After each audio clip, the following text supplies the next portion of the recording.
సహజీవనం ఎవరితో చేయలేదు. ఆయన అంబటి రాంబాబు గారు ఎందుకు చెప్తున్నారు మీరు? సార్ నేను సహజీవనం అంటే విమర్శలు చెప్తున్నా. సంజన సుకన్య అనేది వీడియోలు వచ్చినాయి, తర్వాత విజయసాయి రెడ్డి గారు వచ్చినాయి. అవన్నీ మీరు వాళ్ళంతా అన్ని అఫీషియల్ గా అన్అఫీషియల్ గా పవన్ కళ్యాణ్ అఫీషియల్ గా పెళ్లి చేసుకున్నాడు అంటున్నా. ఇక రాజకీయాలు కొడతాం. ఒక్క నిమిషం సార్, ఎవరి వ్యక్తిగత జీవితం వాళ్ళు ఇస్తాం. నేను వైసీపీ వాళ్ళలాగా లేదా ఇంకొకరిలాగా చేయడం నాకు అనవసరం. ఎందుకంటే ఆయన నచ్చిన వాళ్ళతో కాపురం చేసుకుంటాడు. వాళ్ళిద్దరికి సంబంధించింది, వాళ్ళ భార్య వాళ్ళు విడాకులు తీసుకుంటారు లేదా వాళ్ళకి సంబంధించింది.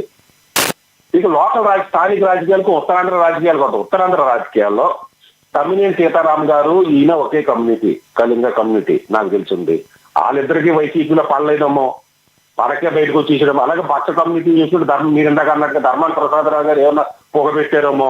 అలాగే ఉత్తరాంధ్ర నుంచి బొత్స సత్యనారాయణ గారు కానీ, లేదా ధర్మాన ప్రసాదరావు గారు కానీ, లేదా రామ్మూర్తి నాయుడు కానీ, లేదా అచ్చెన్నాయుడు కానీ, లేదా ఈయన దువ్వాడ శ్రీనివాస కానీ, వీళ్ళంతా కూడా తమిళ వీళ్ళంతా బలమైన నాయకులు. ఇప్పుడు వీళ్ళందరూ కూడా చూస్తా ఊరుకోరు కదా ఏ పార్టీలోకి వెళ్ళా. అది బొత్స సత్యనారాయణ గారు ఒప్పుకోరు ఇతను ఎదగటానికి.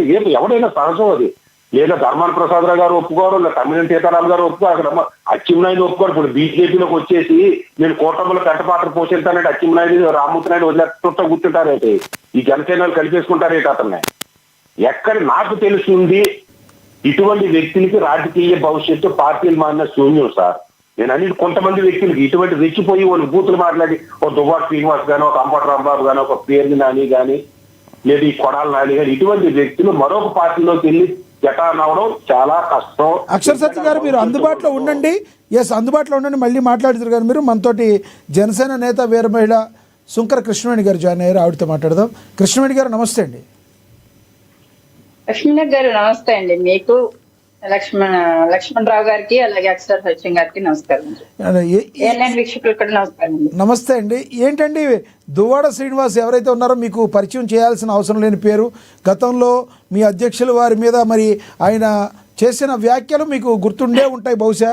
కానీ ఆయన ఇప్పుడు బీజేపీలోకి జాయిన్ అవుతున్నారని ఒక నేత సపోర్ట్ ఉందని, మరి దానికి సంబంధించి ఇప్పుడు ఆయనతో పాటు తిరిగే ఓ మహిళామూర్తి ఉన్నారు కదా మాధురి గారు, మరి ఆవిడైతే కన్ఫర్మ్ చేసినట్టుగా కూడా కొన్ని సోషల్ మీడియాలో మనం చూసాం, మెయిన్ స్ట్రీమ్ మీడియాలో రాకపోయినప్పటికీ.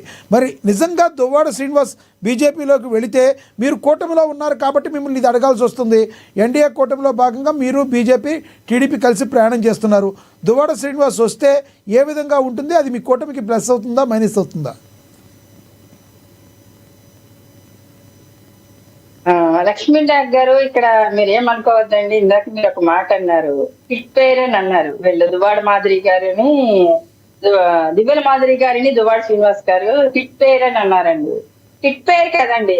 ఏపీ తెలంగాణలో చూసుకున్నా ఎక్కడ చూసుకున్నా వీళ్ళు చెత్త పేరు అని మాట్లాడేటువంటి పరిస్థితి. ఎందుకంటే మేము భర్తను వదిలేసి వచ్చింది, ఈయనేమో భార్యను వదిలేసి వచ్చి వీళ్ళిద్దరూ కలిసి పబ్లిక్ గా సహజీవనం చేసి సమాజానికి ఏం మెసేజ్ ఇచ్చారన్నది, ప్రజలందరి నుంచి ఎలాంటి చీత్కారాలు ఎదుర్కొన్నారన్నది కూడా ప్రజలందరికీ తెలుసు. డబ్బు హోదా ఉంటే ఏదో బతికేస్తున్నాము, లేకపోతే సమాజంలో ఏదో మాకు గొప్ప పేరు వచ్చింది అంటే, ఈ మధ్య కొంతమంది చీప్ పబ్లిసిటీకి అలవాటు పడేటువంటి వ్యక్తులు కూడా తప్పులు చేస్తూ కూడా అది పెద్ద గొప్ప విషయంగా ఏదో సమాజానికి ఉద్ధరించేస్తున్నటువంటి వ్యక్తులుగా చలామణి అవుతూ పెద్దలుగా ఉంటున్నటువంటి పరిస్థితి. ఇంకా దువ్వాడ శ్రీనివాస్ గారి విషయానికి వస్తే సార్, ఆయన మా అధినేత పవన్ కళ్యాణ్ గారి గురించి మాట్లాడడం అంటే ప్రాతిపత్యం గురించి, ఏకపత్ని వ్రతం గురించి, కుటుంబ విలువల గురించి మాట్లాడి మా అధినేత పవన్ కళ్యాణ్ గారిని ఏ రకంగా విమర్శించారన్నది కూడా మేము ఇప్పటికీ మర్చిపోం. ఆయన బీజేపీలోకి వెళ్ళినామండి, ఏ పార్టీలోకి వెళ్ళినా సరే గాని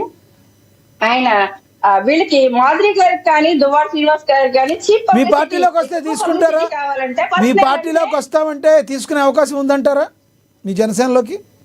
సార్ ఒక విషయం చెప్తానండి, రాజకీయాల్లో శాశ్వత మిత్రులు శాశ్వత శత్రువులు ఉండరు. కానీ ఎప్పుడు కూడా మేము ఏకరువు పెట్టవలసినటువంటి విషయాలు అయితే ఖచ్చితంగా విమర్శించి తీరుతాం. ఎందుకంటే దివ్యల మాధురి గారు అంటూ ఉంటారు, ప్రతిసారి ఆవిడకి పబ్లిసిటీ తక్కువ వచ్చింది ప్రతిసారి పవన్ కళ్యాణ్ గారిని విమర్శిస్తూ ఉంటారు. పవన్ కళ్యాణ్ గారు మంత్రి అవ్వలేదా, ఈయన ఎందుకు అవరు అనేసి ఆవిడ ఇంకో స్టేట్మెంట్ కూడా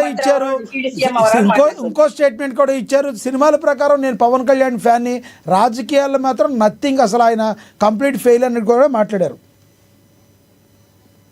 బతకడానికి పవన్ కళ్యాణ్ గారి పేరు అడ్డు కావాలండి. పబ్లిసిటీ పెంచుకోవడానికి పవన్ కళ్యాణ్ గారిని విమర్శించడం కావాలి.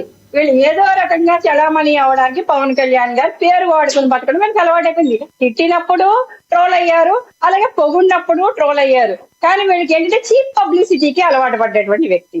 అంటే దువ్వాడ శ్రీనివాస్ గారు రాజకీయ వారసత్వం చూడొచ్చు సార్. దువ్వాడ వాణి గారు ఒక తండ్రి గారి వారసత్వం నుంచి పుట్టినటువంటి వ్యక్తి ఈ దువ్వాడ శ్రీనివాస్ అనేటువంటి వ్యక్తి. వాణి గారి గురించి కూడా తెలుసు. ఆమెకి అన్యాయం చేసి ఏ రకంగా ఆయన బయటకు వచ్చారో భార్య బిడ్డలు, కానీ అది మొత్తం సొసైటీ అందరికీ తెలుసు. సొసైటీకి వచ్చి వీళ్ళు ఏం మెసేజ్ ఇచ్చారు? బిగ్ బాస్ హౌస్ కి వెళ్ళిన వాళ్ళు ఏ పార్టీ కన్నా వెళ్తారు? వీళ్ళేమి అన్నింటికి బరి తెగించినటువంటి వ్యక్తులు. రాజకీయ భవిష్యత్తు గురించి ఏమి ఆలోచించాలి, ఏం నిర్ణయాలు తీసుకోవాలి, ఏ పార్టీలు ఆహ్వానిస్తాయి అన్నది కూడా చూడొచ్చు సార్. గతంలో చూసాము. అంటే సోషల్ మీడియాలో పబ్లిసిటీ వేరు, సోషల్ మీడియాలో ఉన్నటువంటి ఫేమ్ వేరు, గ్రౌండ్ రియాలిటీలో ఫేమ్ వేరుగా ఉంటది. ఇప్పుడు రాజకీయాల్లో ఒక ఎమ్మెల్యే అవ్వాలంటే చిన్న విషయం. ఎవరన్నా ఒక వ్యక్తి మీ పార్టీలోకి ఎవరన్నా ఒక వ్యక్తి మీ పార్టీలోకి రావాలంటే 1,1000 సార్లు మీ అధినాయకత్వం ఆలోచిస్తూ ఉంటారు. మీకంటూ కొన్ని స్టెప్స్ ఉన్నాయి, కొన్ని వింగ్స్ ఉన్నాయి మీ పార్టీలో. 1,1000 సార్లు ఆలోచిస్తారు. మరి మీ పార్టీ అధినేత మీద లక్కార భాషతో మాట్లాడిన వ్యక్తిని శాశ్వత శత్రువులు, శాశ్వత మిత్రులు ఉండరని, ఇఫ్ ఇట్ ఈజ్ అవకాశం ఉంటే జాయిన్ చేసుకునే అవకాశం ఉందా? లేదంటే దువ్వాడ గారికి అంత సీన్ మీ పార్టీలో ఉండదంటారా? దువ్వాడ గారు వచ్చి మా పార్టీలోకి